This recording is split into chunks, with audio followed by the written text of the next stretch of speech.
Ha?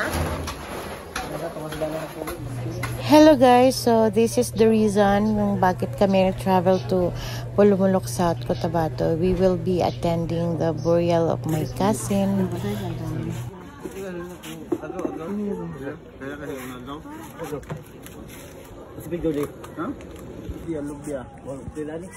Alya, kailan magay ko sa imo?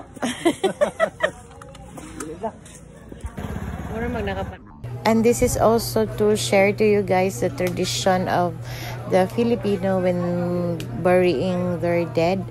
Inaangat nila yung kabaong at pinapasuong underneath yung mga relatives kasi daw for some superstitious belief.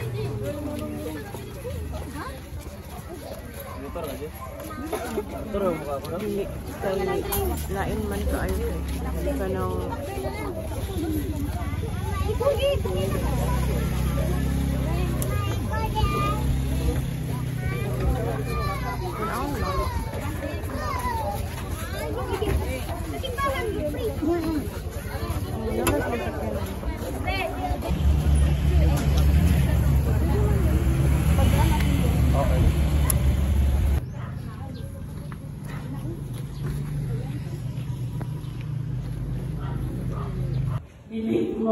Dili usahay ma-explain ang kaayo sa tao.